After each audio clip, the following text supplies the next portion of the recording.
کیا آپ نے کبھی یہ سوال خود سے پوچھا ہے؟ اگر خدا واقعی موجود ہے تو وہ ہمیں نظر کیوں نہیں آتا؟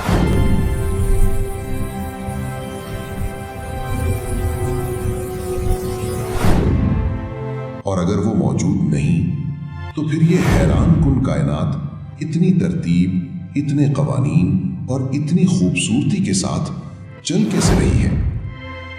یہ سوال آج صرف کتابوں میں نہیں بلکہ یوٹیوب، انسٹاگرام اور سوشل میڈیا کے ہر کامنٹ سیکشن میں گونج رہا ہے۔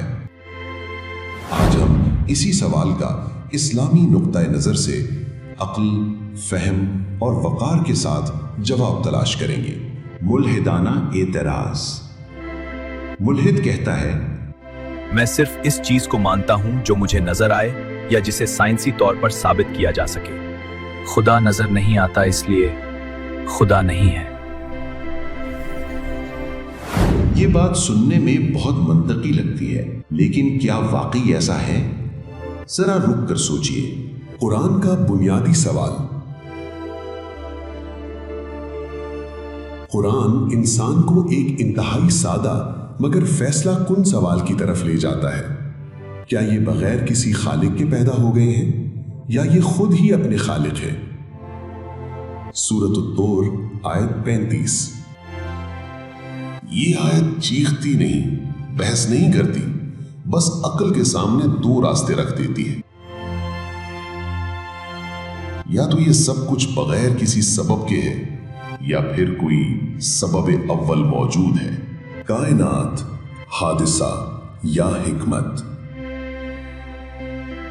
ذرا کائنات کو دیکھیے۔ ایک معمولی سا فرق زمین کے سورج سے فاصلے میں اور زندگی ختم ہو جائے۔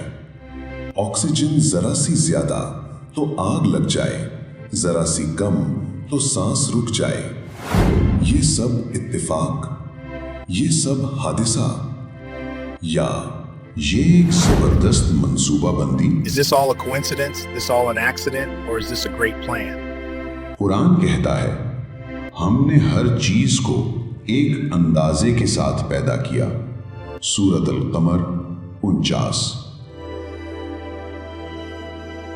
یہ اندازہ، یہ توازن، یہ ترتیب حادثے کا نہیں، حکمت کا اعلان ہے۔ خدا کہاں ہے؟ ملحد پوچھتا ہے، اچھا مان لیا کہ خالق ہے، لیکن وہ ہے کہاں؟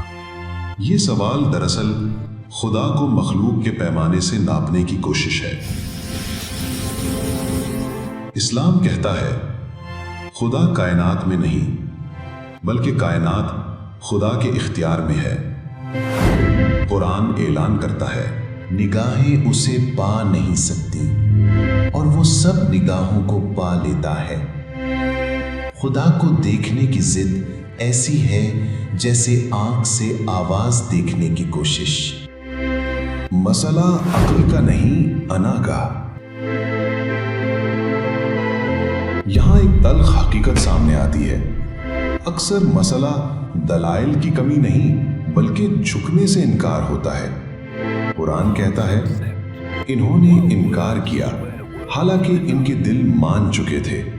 سورۃ النمل آیت نمبر 14۔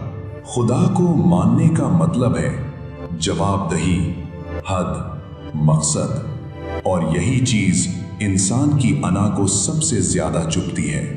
ایمان کا آغاز کہاں سے ہوتا ہے؟ ایمان اندھا یقین نہیں، ایمان عقل کے سفر کا آخری پڑاؤ ہے۔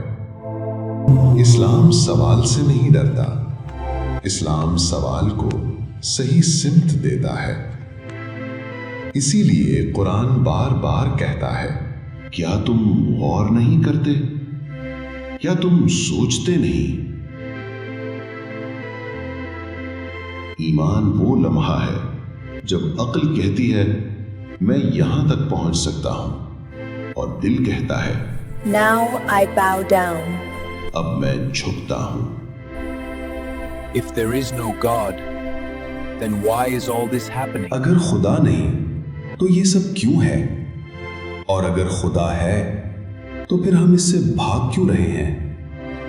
اگلی ویڈیو میں ہم ایک اور بڑا سوال اٹھائیں گے،